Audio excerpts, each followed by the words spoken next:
So this is where we are, right? Where this section, Paul's gospel, is derived from God, not people. And he talks about his Damascus Road revelation, which shows without a doubt in Paul's experience that his gospel was given to him independently, apart from anyone else, by Jesus. And then he talks about his past hostility, which supports the thesis, right? Because there was no reason why Paul would turn away from Judaism. There was no earthly reason for it if he weren't seized by Jesus. And then he goes to the next section. But when God, who from my mother's womb set me apart and called me by his grace, was pleased to reveal his Son in me. So we've already talked about called. Oh, thank you so much. Yeah, he talks about being set apart and called by his grace. What's the difference between these two verbs? Yeah, very good, right? Set apart is in eternity, before he was born. God calls in history. Do you know any verses that support the idea that the calling is in history? I don't know if we talked about this verse when we talked about calling. I don't recall that we did. Do you know a verse that says the calling is in history that could support that? There's one verse that supports it very clearly. Anybody know? Well, yeah, we'll look at Jeremiah in a minute, but I'm thinking of the New Testament. Well, you don't have the word calling in Ephesians 1. I mean, not in the first verse 2. Yes, you could use. I think Brian referred to Romans 8:30 earlier. We could use that verse. I think that could support it, but I think it's very clear in 2 Thessalonians 2:14. He called you to this through our gospel. So he calls you through the spoken gospel in history. So I think that is that's right. There's a difference here. He called me from my mother's womb. Well, we do. Even in this verse, we see this, right? From my mother's womb, he set me apart, really, before I was born. And then he called me by his grace, again on the Damascus Road. Israel mentioned Jeremiah. Many have noticed that this call of Paul is very much like the call of Jeremiah. I chose you before I formed you in the womb. Actually, the Hebrew word there is yadad. I knew you. I knew you. But I think chose is a good translation of that. I chose you before I formed you in the womb. Very similar to Paul, right? I set you apart before you were born. I appointed you a prophet to the nations. Of course, Paul has been appointed as an apostle, but Paul calls on this language, doesn't he, of the calling of a prophet. And another text is Isaiah 49, which I think is talking about the calling of Isaiah. The Lord called me, well, here called is used before I was born. I wonder if that's, yeah, it is the word called too. I was just checking. That is the word he uses there. So he can, at least biblical writers can use it as well of before, but you were born. But I think Paul typically uses it in terms of history. And he named me while I was in my mother's womb. So Paul picks up this language from both Jeremiah and Isaiah, the calling of the prophets, and he was pleased to reveal his Son in me. There, by the way, there's another complementary infinitive. I don't talk too much about the Greek, right? But there you see it. Here's our verb, right? God was pleased, and then here's our infinitive, apokalypsai, aorist active infinitive. God was pleased to reveal. So that's clearly another complementary, right? He was pleased to reveal his Son in me. This is a very minor point, but that could be translated to me. That preposition "and" is very flexible. It's hard to be sure which one is right, and maybe we shouldn't press it anyway. Is he talking about revealing the Son internally, or is it just another way of saying he revealed his Son to me? But the main point of this, well, no, I'll come back to that. I think I'll ask you. So, in order, here's Hina introduces what kind of clause in Greek? What kind of clause is this? Purpose, right? In order that I should preach him or preach the gospel, there's the word for euangelizo, right? That's the word for preach the gospel. In order that I should preach him among the Gentiles. So I just want to make a point here, and then I'll let you say something. I want to say here that it is true that the focus, remember I said Paul was converted and called, but the focus is on the call, right? The focus is on his ministry.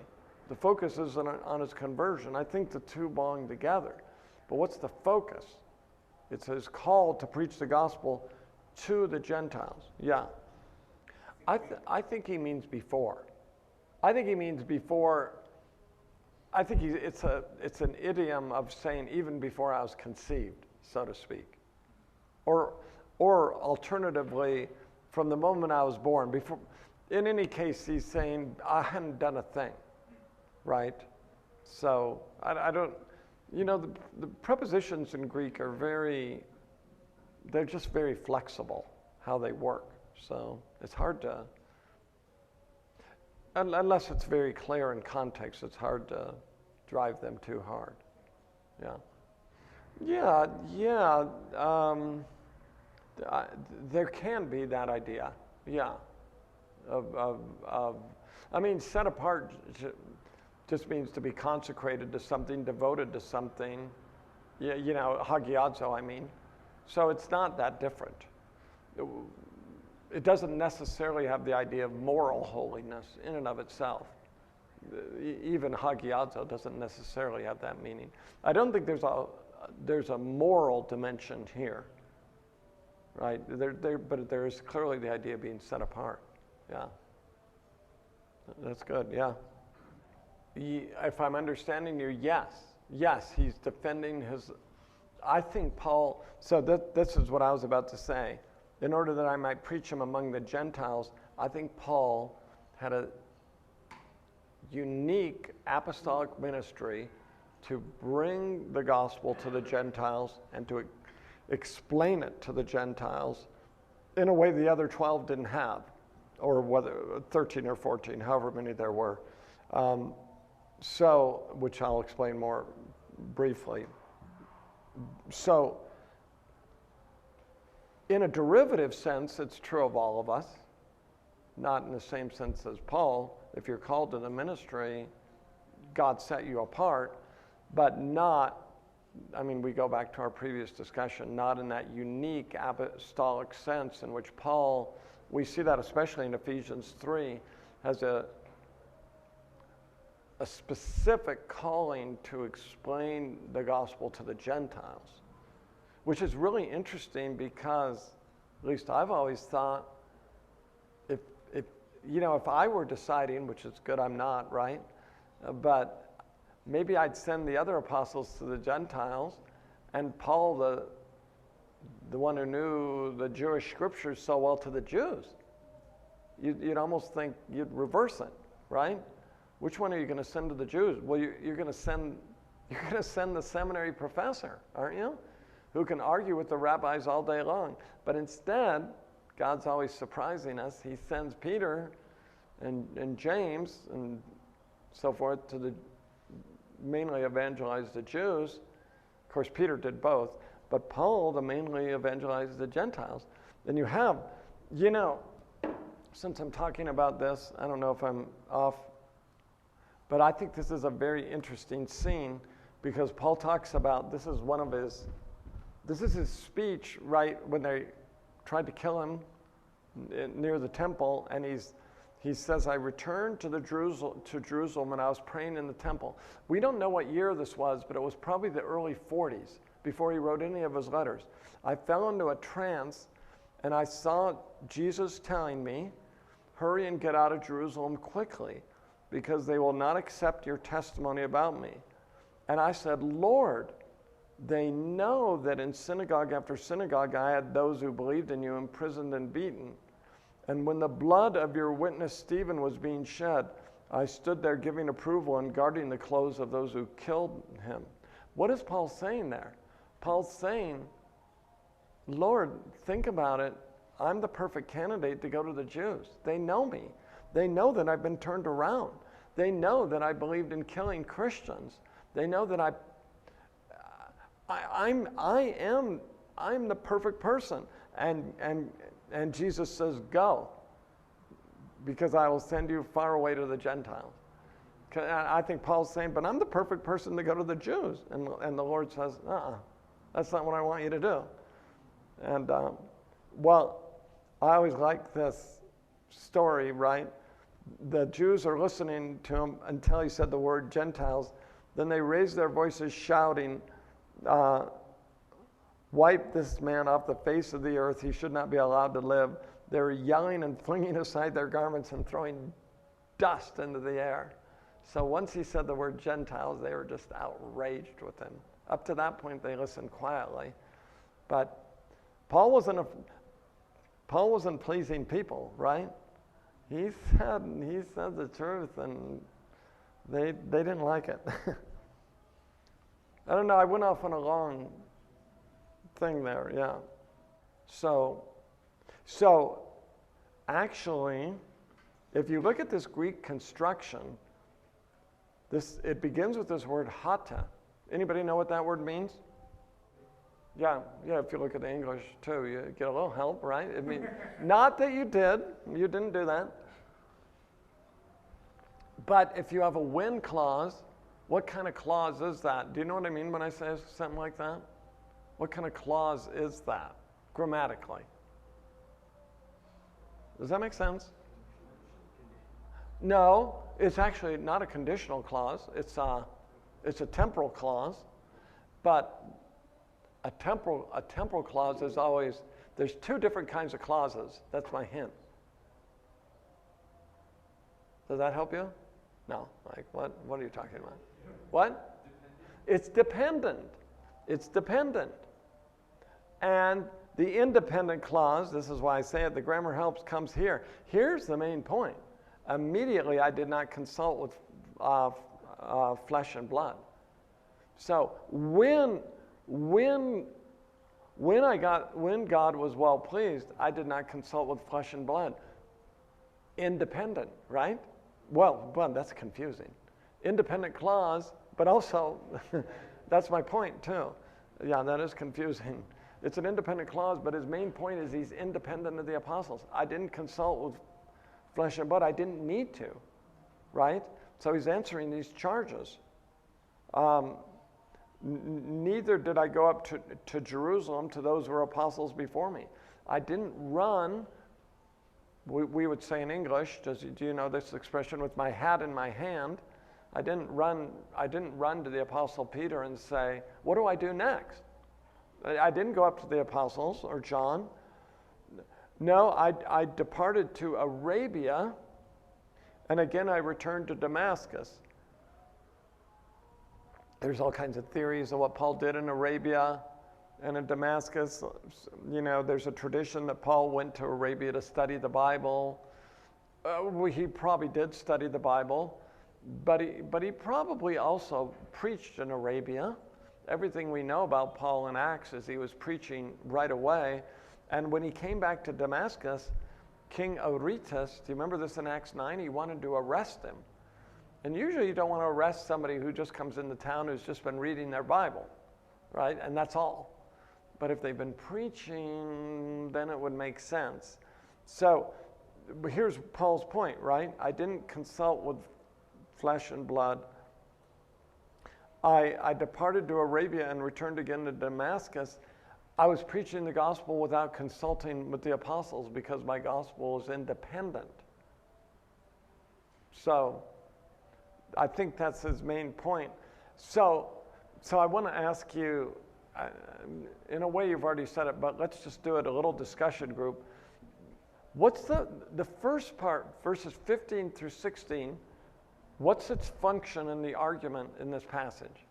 The first part, I mean, all of verse 15 and verse 16 up to the purpose clause, the hint, in order that, or what does it say here? Or so that. Does that make sense? So talk to each other about that. What's the function of these clauses or of this argument? All righty. What do we say? Anyone? Yeah, I think that's excellent. I think that's exactly right. What is he saying? God set me apart. God called me. God revealed his son to me. I have nothing to do finally with being an apostle. I have to defend my apostleship because I have to defend what God did. But when we put these two sections together, verses 13 through 14 and 15 through 17, isn't Paul saying, I had nothing to do with it really. If I had my choice, I would have stayed in the life I had, which I think we're not apostles, but I think we'd all say about our own conversions even, right? Finally, God saves, right? There's that book by David Wells. Do you know this book, God the Evangelist? I've actually never read it, but I love the title. I need to read it someday. Maybe some of you have read it. But it's a great title. And that's what he's saying, right? God's the one who saved me. It wasn't me. Anything else you want to say or add to that? Yeah. Yeah, I think Paul would say that's a good question. I mean, I think. We can't hear it quite. Oh, yeah. He said, is Paul just testifying about himself, and therefore is it not credible? Because it's just saying, this is what I say about my own life. I mean, in a way, that's inescapable, I suppose, right? Because I don't know what other argument you use, because no one else actually saw that vision, right? But I guess Paul could say in support, look, lots of people saw the change in my life. But of course, in and of itself, that doesn't support that he saw Jesus on the Damascus Road. So I think Paul would say, look, I mean, at the end of the day, this is God's testimony, Christ's testimony about me. You can always doubt it, which is true of anything, right? There's always another question to be asked to doubt anything. But I think they saved this letter. I think they found it persuasive. But right, we could doubt we're in this room right now. We could say this is a dream, you know. Have you heard of solipsism, the philosophy that nothing outside myself exists, you know? But I don't know why I always think of this joke, but Samuel Johnson, the great English writer, said a solipsist ought to take his shoe off and kick a rock really hard, and they'll no longer be a solipsist because they'll believe that the rock exists after they kick it.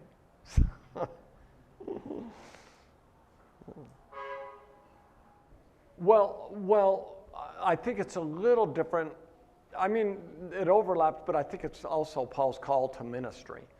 So I think for Paul, it's a call to ministry and conversion, and I think in verse 6 he's thinking just a conversion.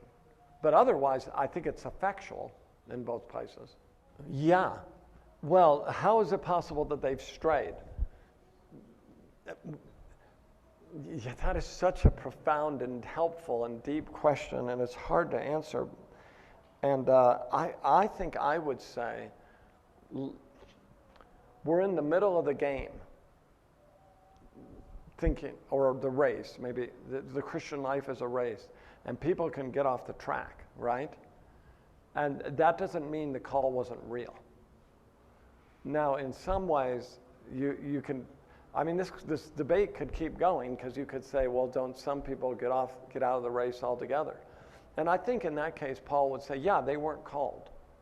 But he's not trying to answer, so the question you're raising, he's not trying to answer that. He's just talking to people while they're running the race right now. So he's not trying to resolve the question, well, wait, hey, maybe some of you weren't called. He's not trying to negotiate that question. But it is true that Christians who are called can leave the track for a while, you know, but if they come back, yeah. Does that make sense? Yeah. Okay, so wait, I forgot from the outline. Yeah, his relative obscurity in Judea. We'll do this paragraph pretty quickly. I think this is the easiest paragraph and maybe the least theological paragraph in the letter. I think it's important, but other things are more important. Then after 3 years, I did go up to Jerusalem to get to know Cephas. So that's how I started the class. That's Acts 9, right? That's Acts 9, where Barnabas introduces them to Peter. Cephas says that's Peter's Aramaic name. And I stayed with him 15 days. So, but here's the operative thing. It was 3 years. He independently preached the gospel apart from Peter for 3 years. He didn't need Peter. Although, C.H. Dodd, I always love this line, right, that doesn't mean that Paul didn't ask, surely Paul asked all kinds of questions of Peter about the historical Jesus, right? You know that Paul said, tell me about everything Jesus said and did. Even though I'm sure then Paul knew a lot of it from other Christians. But C.H. Dodd, I brought that up, C.H. Dodd says that presumably Paul and Peter talked about more than the weather, right? I love that, you know? They talked a lot about Jesus, and I don't think Paul's saying I didn't learn anything from Peter, but he already knew the gospel before he stayed with Peter. He stayed with him 15 days, but I didn't see any of the other apostles except James, the Lord's brother. So here, this text is interesting to me for a couple of reasons, because I think the most natural way of reading it is James, the brother of Jesus, the half-brother of Jesus. I take it the real brother, half-brother of Jesus, you know, not, if you know the history of discussion, not the cousin, not children from a previous marriage. I think the most natural way of taking it is the real children of Mary and Joseph. I grew up as a Catholic, right? The Catholics argue, you know, they didn't have, Mary and Joseph didn't have sexual relations, right? And they didn't have any ever. And they didn't have children. Although you never know today with contemporary Catholics. There's a guy, he just died, John Meyer. Do you know that name? He wrote A Marginal Jew. Did you read those? John Meyer, basically John Meyer, he writes the history of Jesus, and he brackets out any miracles. Well, that's too strong. We don't have to worry about that. I don't have to get into John Meyer. But John Meyer wrote an article as a Catholic arguing, he's a Catholic, and he wrote an article saying that Mary and Joseph had real children. This is the way it is now with Catholics, right? You never know if they're going to agree with the church's teaching. So John Meyer taught, I think, at the Catholic University in Washington, D.C., if I remember. They never reproved him for that. He just writes this article saying they're really the children, and it's really fantastic. I agreed with every part of it, basically. They're really the real children of Mary and Joseph, and he's a Catholic. So, yeah, you never know. It's an interesting world.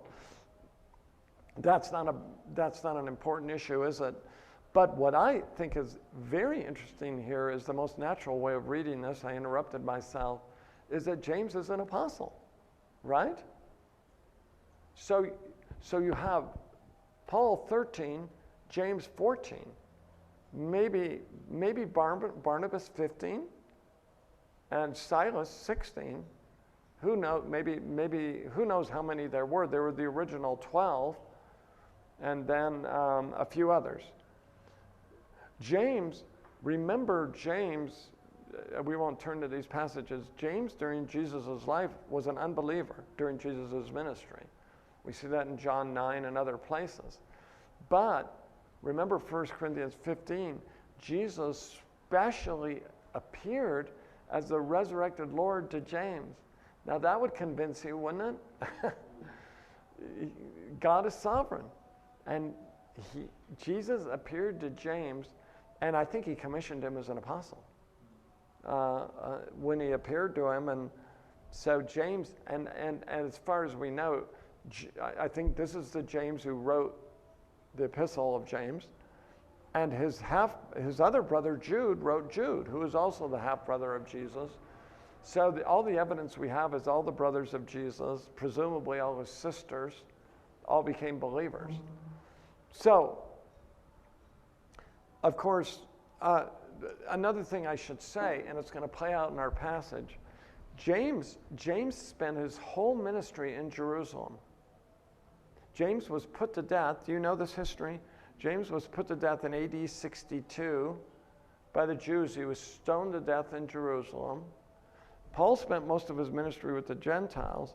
Peter kind of went in between. So James is, just culturally, James is going to be the most conservative. I'm not talking theology now. Paul's going to be the most liberal, right? And Peter's going to be stuck in the middle. And we're going to see this in Galatians, aren't we? Peter's kind of between the two. James is over here working with the Jews because, Josh mentioned contextualization. James's context is all with the Jews, so he's all concerned about not offending them rightly, right? Preaching the gospel. Paul's with the Gentiles, wanting to advance the gospel. Peter's in between. So that just kind of sets us up for things we'd see later. So he runs in the Cephas, he talks to James, and then he says, I declare in the sight of God, I'm not lying when I write to you. So, tell me, get into your groups quick. This is quick. Why did he write that verse? Why in the world would you say that? Right? Why do you say verse 20? So let's just think about it for a minute. Just chat about it for a minute. Yeah, I mean, that's it, isn't it? If I said to you, hey, well, let's see, what did I do? I'm a little confused. Last night, did I? No, I'm totally confused. 2 nights ago, I spent in a hotel in London. I'm not lying. Look at it, I'm not lying. I'm not lying. You're like, why are you so defensive, right? What, if you say something like that, he's very defensive. So we see evidence, don't we, that Paul's under attack. You don't write something like that. That's just completely beside the point. We're like, okay, I believe you. But we see further evidence that Paul's responding to people who aren't trusting him, right? So and the other thing that I think is interesting, this is really an oath, isn't it? So I think we have evidence that when Jesus says don't take oaths, that shouldn't be read so literally to say oaths are always wrong, because Paul takes a number of oath formulas in his letter. Let me show you another one. See if I have the right verse here. Nope, that's not the right one. Maybe it is Romans. Maybe I'm thinking of Romans. Yes, God is my witness. Yeah. God is my witness. So that's an oath formula, really, right? So Paul can take these oath formulas. And what's he emphasizing? His relative independence, right? He didn't see James or Peter for 3 years. So I don't have anything else to say there. Do you want to say anything about those verses anymore? Yeah, I think they said, look, Paul, the only gospel that you could have gotten is from Jerusalem. They're the apostles, not you. And so you're dependent on them. You're dependent on them, and you've distorted what they teach. And Paul's response is, no, I am not dependent on them. I'm independent. I'm independent. I got the gospel apart from them. I didn't. So it's a tricky thing, because he's not disrespecting them, but he's emphasizing that he didn't strictly need them. Yeah. Well, in Acts 15, at the Apostolic Council, when they're deciding whether to demand circumcision of the Gentiles, and Peter's there, James has the last word. James is the one that speaks. So Paul and Barnabas speak, then Peter speaks, and then James gets up and says, here's what we're going to do. And so, yeah, James seems to be the final authority. Now, I think it was an agreement, but James speaks with the final authoritative voice. And then we have the letter he wrote. Of course, you don't have to be an apostle to write a letter, but it fits with that, you know. So, and what he's going to say in chapter 2, which is coming up. I think I'll confirm it too. Yeah. Okay? So verses 20, maybe we'll take a break after we do 21 through 24. Afterward, I went to the regions of Syria and Cilicia. I think that's Acts 9:30, right? And when the brothers found out, they took him down to Caesarea and sent him off to Tarsus. So, right, that's the first visit. Paul goes there. They want to kill him in Jerusalem, the Jews do. The unbelieving Jews want to kill him, and they send Paul away. They say, it's more trouble than it's worth to have you around here. So off he goes, and according to Acts, he's there in those regions, which includes Tarsus, right? This is in, southern Turkey, right? Part of it, at least. And he's in these regions for about 10 years. I remain personally unknown to the Judean churches that are in Christ. There it is again, right? I wasn't hanging out in those regions. Most people, I don't think he's saying no one knew me. Most people didn't know me. They simply kept hearing, he who formerly persecuted us now preaches the faith he once tried to destroy, and they glorified God because of me. Or that could be translated, they glorified God in me, because it's anamoi. So it could be translated that way. The words the faith here, I think stand for not trust, but sometimes the word faith means a body of doctrine. Have you heard that before? Faith meaning a body of doctrine. I think that's what he means here. He now preaches the faith, the gospel, but the gospel can be called the faith. He now preaches the faith he once tried to destroy. So I think this paragraph, again, confirms his relative obscurity. So I did that paragraph really fast, but I'm happy if you want to ask anything about it. Because chapter 2 has a lot of things in it that we should talk about.